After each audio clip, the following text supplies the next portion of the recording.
Now to our COVID-19 coverage, and rebounding in the midst of a pandemic is not easy. People experiencing stress, anxiety, and loneliness, and they need help. It's leading to a surge in calls to crisis hotlines. News 5's Patrick Nelson spoke with mental health experts and trained volunteers seeing success on the front lines of suicide prevention.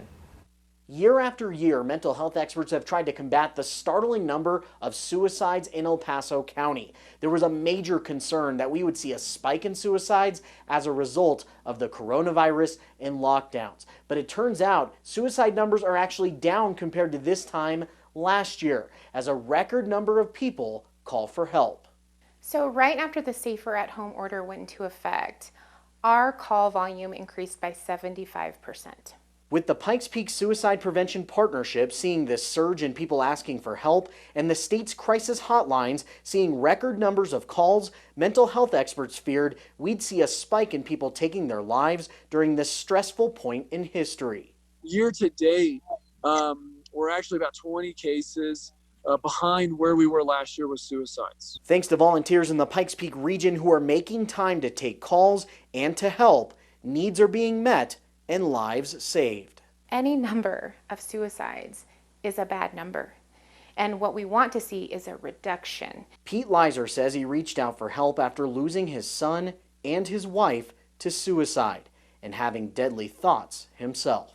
I've got the distinction of being not only a suicide survivor. I did, I guess, attempt or threaten to attempt back in 2013 before all this, but also I've had to go on with losing my son and then losing my wife here recently. Pete says he's sharing his story publicly for the first time to let others know it's okay to seek help.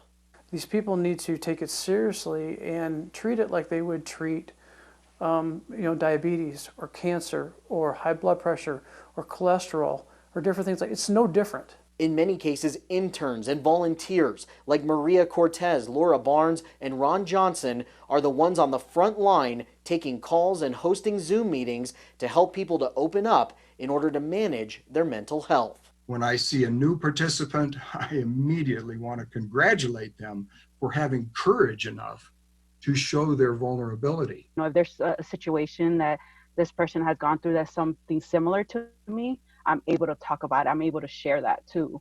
So it's a healing process for me as well. I think that what gives me hope is that, like, some of my clients who, are suicidal and are struggling with the extra stress of COVID-19 have actually made progress. One of the things I learned from the people on the front line taking these crisis calls is they say in many cases people waited too long to make that first call. So they're saying, do not wait. Someone is available to chat with you 24/7. You can find all those phone numbers and resources on our website, KOAA.com. Always watching out for you.